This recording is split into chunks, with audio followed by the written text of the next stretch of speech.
Sveiki visi, Ruslanas su jumis ir jūs esate Imuninė sistema kanale. Žodžiu, vakar nespėjau, o tiesiog aš tiek daug noriu pasakyti per tos video, bet ne visada gaunasi. Ir mes vakar kalbėjom apie mumiją, apie jo kokybę. Ir ką aš norėjau neakcentuoti, tiesiog pasakyti, kad tas mumijus, kuris yra vaistinėse ir prekybos platformose, tokiose kaip Amazon, dažniausia jis yra jau įdėta, žinot, kažkas tai tokio, vadinasi kietikliai, kad išlaikytų vienodą koncentraciją, ir kad išsilaikytų tas ilgesnis galiojimo laikas. Tai žodžiu, jeigu silkiai ten visokioje pridėta, kad lentynose mes ilgiau jį galėtumėm išlaikyti, tai lygiai panašiai vyksta su mumijom. Kodėl jis yra toks keistesnis?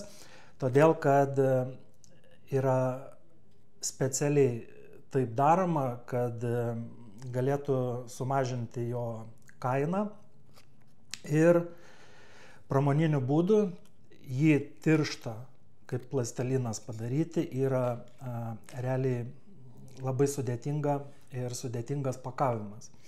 Tai žodžiu, tokį mumijų daro tik tais tokios mažos šeimos gamyklėlės, tokie realiai pavieniai asmenys, kurie per daug nėra suinteresuoti į verslą, bet į tokį kaip gyvenimo būdą, ten kopia į kalnus, ten renka, surenka, tada per žiemą jį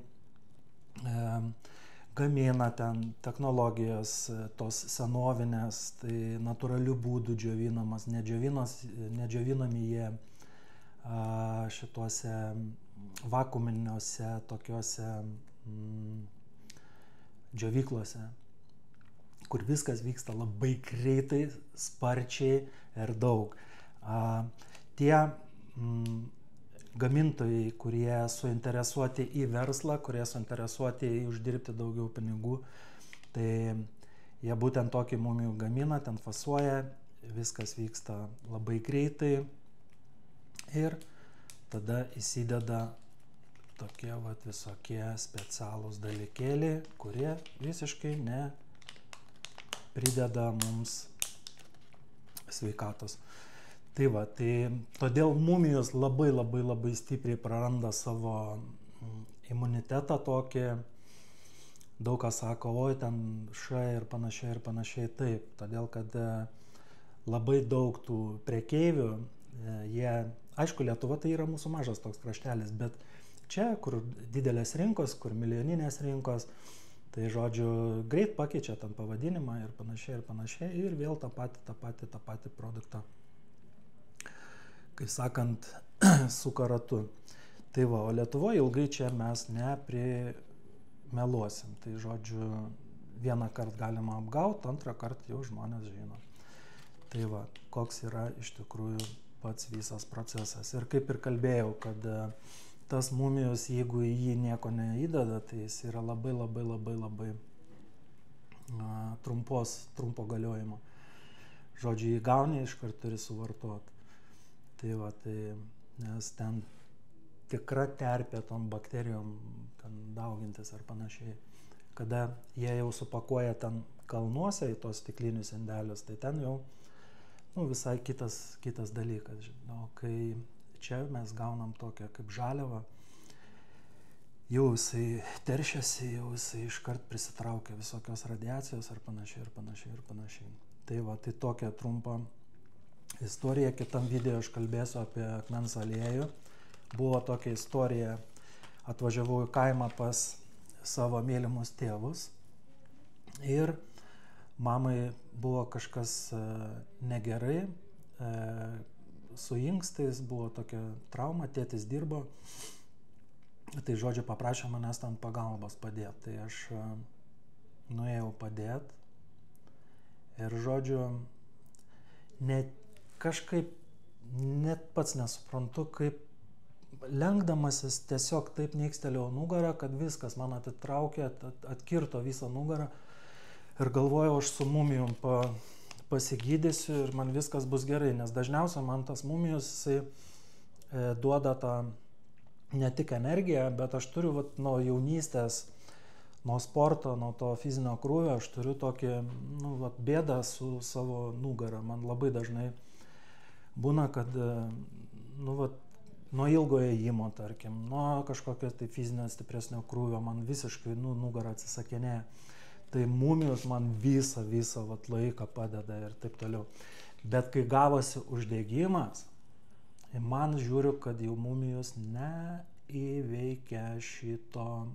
Ir naktį blogai, ir rytą atsikeliu, vos iš tos lovos išsiredanu. Tai ką aš padariau, aš paėmiau akmens aliejų, bet žinokit, tada aš jau paėmiau tokią arklišką dozę. Šiaip, kai mes mumijus su akmens aliejum vartojam, tai užtenka 1 gramą 1 litrui, o aš pasidariau, aš nežinau, gal kokius 5 gramus. Čia jau tokias dozes yra jau, kai mūsų organizme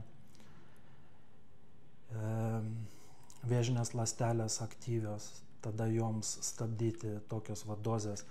Tai aš su akmens aliejum per 3 gėrimus, tai aš rytą išgėriau, per pietus aš kitą dieną jau galėjau vaikščioti, o dar kitą dieną, tai realiai per kokias 4 dienas aš suvartojau visą tą 10 gramų. 3 kartus per dieną, viskas. Galvoju, wow, va čia tai yra kažkas tai tokio ir jau kiti ten kalasi diklaką ar dar kažką tai tokio, tai galvoju, va čia tai tema.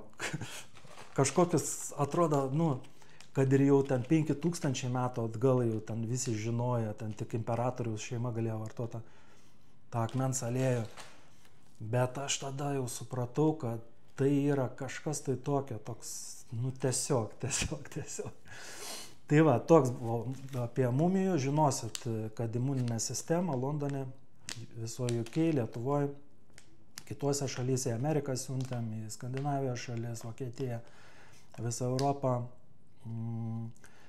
Atskleisiu paslaptį, nepaslaptis, kad ir į Arabų šalis planuoju aš, bet jau mes su gamyba derinamės kiekius, nes jeigu atsirastų, tarkim, Lietuvoje va tokios kokybės mumijos, tai aš jau pats pirmas žinočiau, kas tą mumijų gauna. Nes iš tikrųjų reikia pasiruošimo. Ir sezonui kiek prisirenka, tai vat maždaug aptarnauti visus tos žmonės, kurie per metus įsigyja ir jau jie per ilgą laiką jau susidėlioja. Ir kai aš norėjau padidinti kiekius, sako, Ruslanai, reikės iš ankstinio tokio pranešimo. Kiek norėsi, kaip ir kad būtų garantuotai, tai reikės truputį ir duoti pinigų, kad būtume mes garantuoti, kad tas mumijus išpirk. Ir kai atkeliauja pas mus, dažniausiai būna tokios prastovėlės po savaitę, gal 2, buvo vieną kartą mėnesį, nes buvo viena siunta pradingus. Ar ten pavogė, ar ten kažkaip tai. Tai žodžiu, visada jisai šviežias. Visada šviežias. Pas mus mumijus visada šviežias. Jis nestovi ten nei metus, nei pusę, nei 10 metų. Kažkur sandėliuose. Tai va. Tai tokia istorija. Pakalbėsiu kitam video apie brakšūną, apie akmens aliejų.